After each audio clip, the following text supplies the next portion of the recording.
श्री सूत जी ने कहा, हे ऋषिवरों,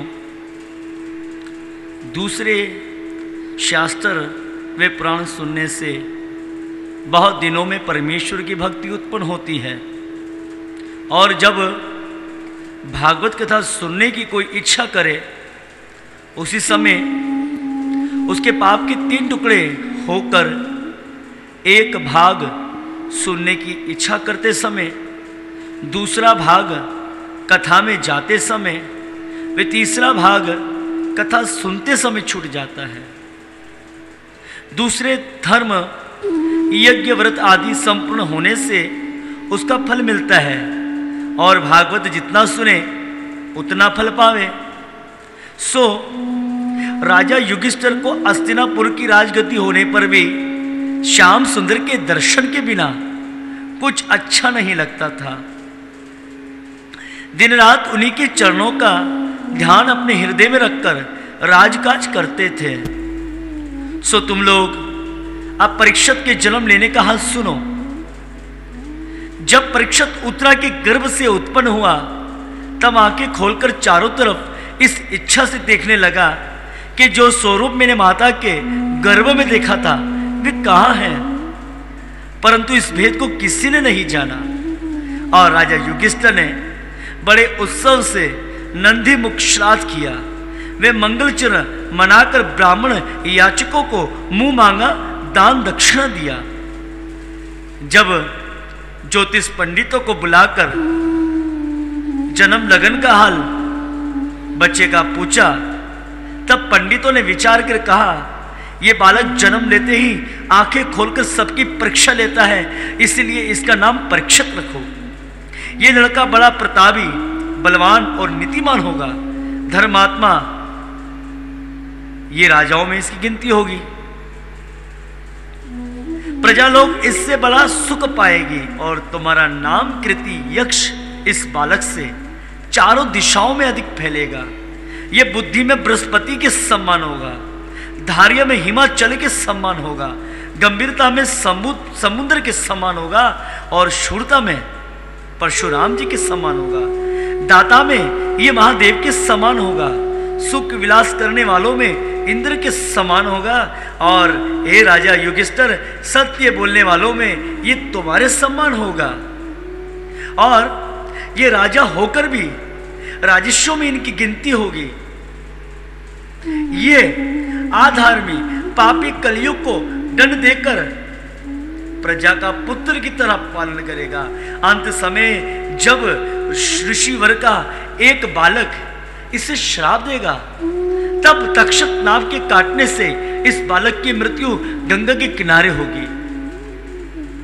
ये बात सुनकर राजा ने उदास होकर ज्योतिषों से पूछा, तुम सत्य बतलाओ, किसी ब्राह्मण के क्रोध से तो नहीं मरेगा। सांप के काटने से हमारे कुल में अच्छा माना गया है। ऐसा ना हो कि किसी महात्मा, वे ब्राह्मण, वे साधु संत के श्राप क्रोध से मरे। ज्योतिषों ने कहा, अरे राजा युधिष्ठिर, ये लड़का तुम्हारे कुल में हरि भक्त होकर साधु वे ब्राह्मण वे महात्माओं की सेवा में रहेगा। मरते समय श्याम सुंदर के चरणों का ध्यान हृदय में रखकर अपना तन का त्याग करेगा। ऐसा प्रतापी वे परमेश्वर का भक्त आज तक तुम्हारे कुल में दूसरा कोई नहीं हुआ। ये बात सुनते ही युधिष्ठिर आदि पांचों भाई प्रसन्न हुए। वे ज्योतिषों को दक्षिणा देकर विदा किया, और आपस में उन्होंने कहा कि पांचों भाइयों में परमेश्वर ने यह भाग्यवान लड़का दिया है, इससे हमारा नाम संसार में स्थित रहेगा। ये बात समझाकर युधिष्ठिर महाराज ने सब छोटे बड़ों को खुश किया। राजा युधिष्ठिर राजगद्दी और प्रजा का पालन का कार्य अच्छी तरह नीति और धर्म के साथ करने लगे, पर मन में संसारी माया मोह से वृत होकर दिन रात यही इच्छा करते थे कि परीक्षा सयाना हो जावे, जवान हो जावे, तो उसको राजगद्दी पर बिठाकर वन में चले जाएं और परमेश्वर का भजन सुन कर अपना परलोक बनाएं। वे अपने चाचा धृतराष्ट्र व चाची गंधारी, जिनके पुत्र महाभारत में मारे गए थे, आदर पूर्वक रखकर उनकी आज्ञा अनुसार राजकाज करते थे।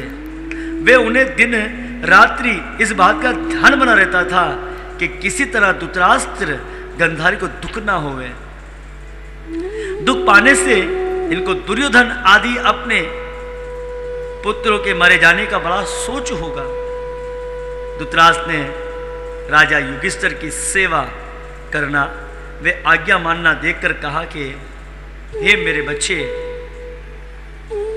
मैं मन से कभी ये बात नहीं चाहता था तुम्हारे साथ शत्रुता करूं, पर ना मालूम कौन मेरी बुद्धि को फिरा देता था। यह वचन सुनकर युधिष्ठिर बोला, हे चाचा जी, दिन भर लड़ाई कर जब संध्या को मैं डेरे पर आता था, उस समय ये विचार करता था कि 4 दिन के जीवन की वस्तु अपने भाई बंधुओं को मारना उचित नहीं। कल से महाभारत बंद कर दूंगा। जब सवेरा होकर उठता फिर लड़ाई की तैयारी कर युद्ध करता था। इसलिए समझना चाहिए कि इसी तरह सबके भाग्य में मृत्यु लिखी थी। हरी इच्छा में कोई युति नहीं लगती, जो ईश्वर ने चाहा सो किया। ऐसी बातें कहकर राजा युधिष्ठिर धृतराष्ट्र गंधारी का वे जो दर्द होता था उन्हें युधिष्ठिर महाराज हौसला देते थे। और राजा युधिष्ठिर के राज्य में ऐसा धर्म था कि श्याम सुंदर की दया से प्रजा की इच्छा अनुसार पानी बरसता था और समय पर फूल फल वृक्षों में लगते थे। वे सब छोटे बड़े आनंद से रहकर बाघ और बकरी एक घाट पर पानी पीते थे। जब उन्हीं दिनों में विदुर जी 1 वर्ष के उपरांत तीर्थ यात्रा करते हुए यमुना के किनारे मैत्रा ऋषि के सतन पर गए, तब उन्होंने ऋषिवर से दुर्योधन आदि कौरव के मारे जाने का हाल, वे युधिष्ठिर का राजगद्दी पर बैठना सुनकर बड़ा सोच किया। और यह भी विदुर जी को वहां मालूम हुआ कि राजा युधिष्ठिर धृतराष्ट्र गंधारी को अपने सतन में सुख सम्मान से रखता है। यह समाचार सुनकर विदुर जी ने चित्त में बड़ा दुख किया और कहा कि देखो, बड़े आश्चर्य की बात है कि धृतराष्ट्र का मन ऐसी विपत्ति पड़ने, राज्य छूटने, 100 बेटों के मारे जाने में भी अभी तक संसारी माया से वृत्त नहीं हुआ। वे राजा युधिष्ठिर की यहां रहना ही चाहता है। इसलिए हम धृतराष्ट्र को संसारी मोह छुड़ाने की राह दिखला देवे तो इसमें उनका भला होगा। जब ऐसा विचार कर विदुर जी ने परमेश्वर की इच्छा पर संतोष किया, वे हस्तिनापुर में राज मंदिर में गए। तब राजा युधिष्ठिर ने बहुत आदर सम्मान कर हाथ जोड़कर उनसे कहा कि तुमने हमारे कुल में श्याम सुंदर के भक्त उत्पन्न होकर बड़ी कृपा से अपना दर्शन हमको दिया। वे अपने चरणों से हमारा घर पवित्र किया। आपके हृदय में 8 पैर भगवान कृष्ण का वास रहता है। हे चाचा विदुर जी, तुमने हम 5 भाइयों को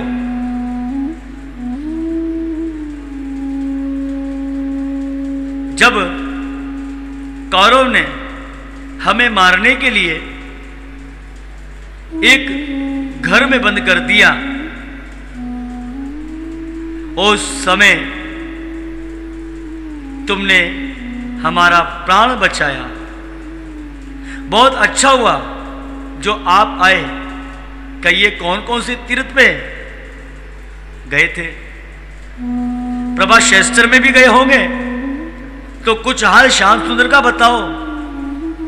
मुझको राज्य देकर जब से गए तब से उनका कुछ समाचार नहीं पाया। विदुर जी ने दूसरे तीर्थों का वर्णन किया, पर यदुवंशियों के मर जाने वे श्री कृष्ण के अंतर्ध्यान होने का समाचार इसलिए नहीं कहा कि अर्जुन आकर सब हाल कहेगा। कदाचित मैं कहता हूं तो राजा युधिष्ठिर को बड़ा दुख होगा। अच्छे लोग ये कह गए हैं, ऐसी बात किसी के सामने ना कहनी चाहिए जिससे सुनने से उनका मन दुखित होता है। जब महल में स्त्रियों ने विदुर जी के आने का हाल सुना, तब द्रौपदी आदि ने विदुर जी को परमेश्वर का भक्त जानकर दंडवत प्रणाम किया। वे सब हस्तिनापुरवासी उनके आने से प्रसन्न हो गए। तब विदुर जी ने वहां से धृतराष्ट्र के द्वार पर जाकर उन्हें वे गंधारी को दंडवत प्रणाम किया। तब धृतराष्ट्र ने विदुर से गले मिलने के उपरांत रोकर कहा, ए मेरे भाई विदुर, तुम्हारे जाने के बाद मेरे ऊपर बड़ा दुख पड़ा। वे मेरे सब बेटे मारे जाकर राजगद्दी नास्ट हुई। ये बात सुनकर विदुर जी ने कहा, अरे ए मेरे बड़े भाई, भगवान श्री कृष्ण की इच्छा पर किसी का बस नहीं चलता। उन्होंने पृथ्वी का भार उतारने के वस्तु अवतार धारण किया था। अब कहो राजा युधिष्ठिर तुम्हारी प्रति खाने पीने का सम्मान किस तरह करता है? धृतराष्ट्र ने कहा, राजा युधिष्ठिर मुझे बड़े प्रेम से रखकर अपने पिता और गंधारी को अपनी माता की जगह समझता है। वे अर्जुन भी हमारा बड़ा आदर करता है, पर भीम सिंह राजा युधिष्ठिर के पीछे मुझे दुर्वचन सुनाकर यह कहता है कि जब दुर्योधन तुम्हारा बेटा राजगद्दी पर विराजमान था, तब तुमने विष मिलाकर लड्डू मेरे खाने को भेजे। वे पांचों भाइयों को घर में रखकर जलाने के वस्तु तुमने अग्नि लगाई। अब तुम अपना पालन हमसे चाहते हो?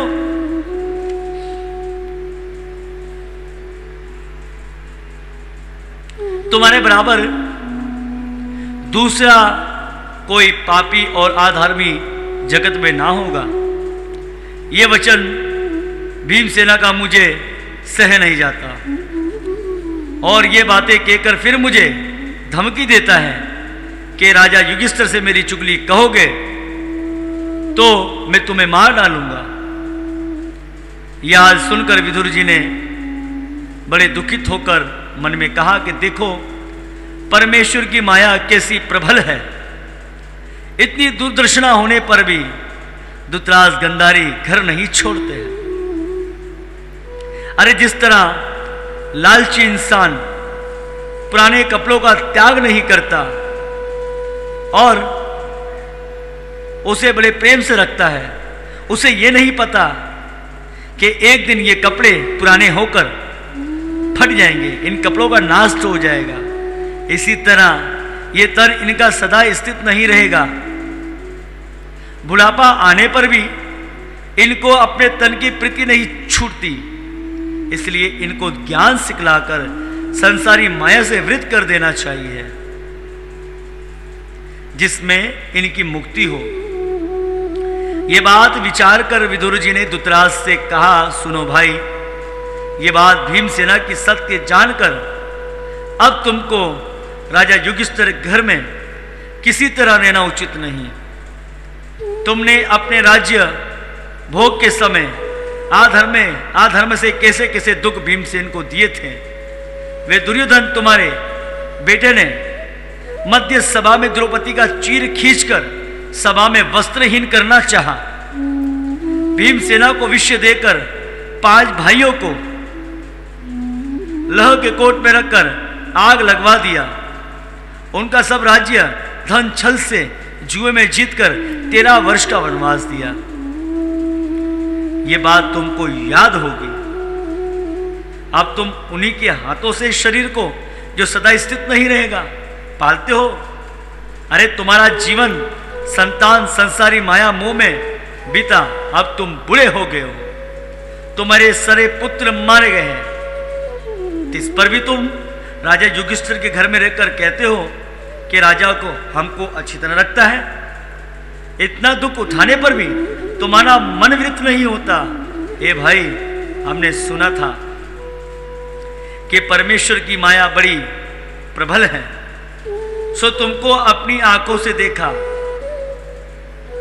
कि सब बेटे पोते तुम्हारे मारे गए, राजगति जाती रही, तुम भी मरने के निकट पहुंचे।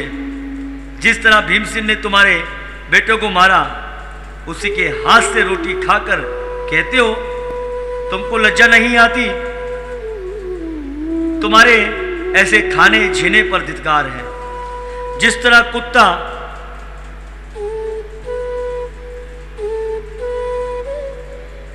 बेत मारने पर भागता और रोटी का टुकड़ा देने से फिर खा लेता है, वैसे ही गति तुम्हारी भी है। ए भाई, बुढ़ापा आने पर भी तुमको अपने जीवन की आशा बनी है। तुम्हारा मन संसार से विरत नहीं होता, तुम सदा अमर रहोगे। इसलिए तुमको यहां से उत्तरकांड में चलना उचित है। वहां हरि चरणों में ध्यान रखकर अपना शरीर त्याग करो, जिसमें तुम्हारी भक्ति बने। संसार में तुम्हारी ये गति हुई, अब अपने परलोक को भी क्यों बिगाड़ते हो? ये वचन सुनकर धृतराष्ट्र ने कहा, अरे भाई, तुम सत्य कहते हो। हमारे मन में भी इसी बात की चाह थी, पर हम स्त्री पुरुष दोनों आंखों के अंधे लाचार हैं। किस तरह उत्तरकांड को जावे? तब विदुर जी बोले, तुम दोनों मनुष्य को हम अपने हाथ पकड़कर अच्छी तरह ले चलेंगे। तुम हमारे भाई हो, तुम्हारी सेवा करना हमारा धर्म है। जब तक तुम जियोगे तब तक मैं तुम्हारे साथ रहकर तुम्हारी रक्षा करूंगा, तुम्हारा ख्याल करूंगा। धृतराष्ट्र और गंधारी विदुर का ये वचन मानकर दोनों आधी रात को विदुर जी के साथ राजा युधिष्ठिर से बिना कहे उत्तरकांड को हरिद्वार की तरफ चल गए। आगे आगे विदुर जी धृतराष्ट्र का हाथ पकड़े और गंधारी अपने पति का हाथ धरे हुए चली गई। जब सवेरे राजा युधिष्ठिर स्नान और नित्य नियम कर माता पिता को दंडवत प्रणाम करने की वस्तु उनके सतन पर गए, तब मकान सुना पड़ा देखकर बड़ा सोच कर मन में विचार किया कि वे लोग अपने बेटों के शोक में या मुझसे दुखित होकर ना मालूम कहां चले गए, अथवा मेरा कुछ अपराध समझकर गंगा में डूब मरे। राजा युधिष्ठिर ये बातें कहकर रोने लगे। फिर उन्होंने संजय से पूछा, ये मेरे भाई, अरे ये संजय, मेरे माता पिता आंखों के अंधे जिन्होंने मुझसे बड़े प्रेम किया था, वे कहां चले गए हैं? तुम उनका कुछ हाल जानते हो? संजय ने कहा, मैं ये नहीं जानता वे कहां गए, पर विदुर जी उनसे कुछ बातें करते थे, उन्हीं के साथ वे गए हैं।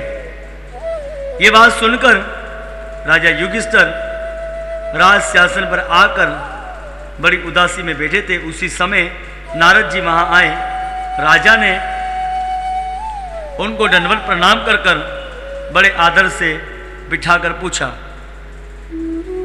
हे महर्षि, हमारे माता पिता ना जाने कहां चले गए। कोई वन का पशु उनको खा जाएगा या कहीं कुएं में गिरकर मर जाएंगे। उनका कुछ हाल आपको मालूम हो तो बतलाओ, हम जाकर प्रार्थना कर उनको फिर लावेंगे। वे खाने पीने का दुख पाते होंगे। आपने बड़ी कृपा करी जो इस महाकष्ट में हमारे पास आए। नारद मुनि ने ये बात सुनकर बोले, अरे राजन, ये माया रूपी संसार झूठा है। जगत में जो जन्मा उत्पन्न हुआ वे एक दिन अवश्य मरेगा। इसी वस्तु परमेश्वर ने इसका नाम मृत्यु लोक रखा। तुम धृतराष्ट्र गंधारी के जाने का वृत्त सोच करते हो। दुख सुख किसी के अधीन नहीं रहता, ये दोनों वस्तु परमेश्वर के हाथ में है। जिस तरह खेलते समय बहुत से लड़के एक जगह इकट्ठे होकर संपूर्ण खेल होने के उपरांत अलग हो जाते हैं, इसी तरह नारायण जी ने संसार को रचकर फिर गुप्त कर देते हैं। तुम जो उनके खाने पीने का सोच करते हो वे भी परमेश्वर के अधीन समझो। जब बालक गर्भ में रहता है तब उसे कौन खाने को देता है? जिसकी जीविका परमेश्वर ने जहां बना दी उसी जगह वे उसको पहुंचती है, इसलिए उसकी चिंता ना करो। जिस तरह मनुष्य बेल को नतकर जिधर चाहे उधर ले जाता है, उसका कुछ वश नहीं चलता, इसी तरह संसारी मनुष्य अपनी स्त्री बालक व धन के जाल में माया रूपी रस्सी से बंधे हैं। जिनके ऊपर परमेश्वर दया कर कर किसी संत व महात्माओं से भेंट करा दे, तब वे मनुष्य ज्ञान सीखकर इस माया रूपी कैद से छुटकर मुक्ति पदवी पर पहुंचता है। सोई राजन, तुम धृतराष्ट्र व गंधारी के वस्तु कुछ चिंता मत करो। वे दोनों विदुर जी के ज्ञान सीखने से वृत्त होकर उनके साथ हिमाचल पहाड़ के दक्षिण संपद ऋषियों के सत्र पर चले गए। वहां जाकर हरि चरणों का ध्यान कर कर आज से 7वें दिन अपना तन त्याग करेंगे। अब उन्होंने संसारी माया अपने शरीर का भी मोह छोड़ दिया। इस समय तुमको फिर से उन्हें लाना उचित नहीं। सोच उस वस्तु करनी चाहिए जो हरि भक्तों से दूर हो, और जो मनुष्य संसारी जाल में छूटकर परमेश्वर का ध्यान करे उसका सोच करना बेकार है। इसलिए तुम को चिंता ना कर कर परमेश्वर को सबका मालिक समझो। ये बात कहकर नारद जी वहां से चले गए और राजा युधिष्ठिर को धृतराष्ट्र व गंधारी के जाने का सोच छूट गया। तब नारद जी के आदेश से संसारी व्यवहार झूठा मालूम हुआ। इतनी कथा सुनकर ऋषिवरों ने सूत जी से पूछा कि विदुर जी को धर्मराज का अवतार कहते हैं, उनकी कथा किस तरह है, कहिए। सूत जी ने कहा, हम विदुर का थोड़ा सा हाल कहते हैं, सुनो। मांडव ऋषि को झूठी चोरी लगाकर किसी राजा ने फांसी लगा दी। जब ऋषिवरों को धर्मराजा के पास ले जाया गया तब ऋषिवर ने धर्मराज से कहा कि हमने अपनी जानकारी में आज तक कोई बुरा काम, चोरी आदि नहीं की। कौन सा पाप करने के बदले हमको फांसी लगाई गई, इसका हल कहो। धर्मराज बोले, तुमने बालकपन में एक टिड्डे को एक तिनके की नोक पर मार डाला, उसी पाप के बदले तुमने फांसी पाई। ये बात सुनकर ऋषिवर ने बोला, अरे धर्मराज, लड़कपन में पाप व पुण्य का ज्ञान नहीं होता, अज्ञानता से बहुत अधर्म होता है। उस पाप का दंड ना देना चाहिए। तुमने मुझे बिना अपराध फांसी लगवा दी। इस वस्तु हम परमेश्वर से चाहते हैं कि तुम दासी पुत्र होकर 100 वर्षों तक मृत्यु लोक में रहो। उसी शराब से धर्मराजा दासी पुत्र होकर 100 वर्ष संसार में रहे। धर्मराज जब तक विदुर जी के अवतार में जगत में थे तब तक सूर्य देवताओं ने धर्मराज का काम किया। इसी कारण विदुर जी को परमेश्वर की भक्ति बनी रही।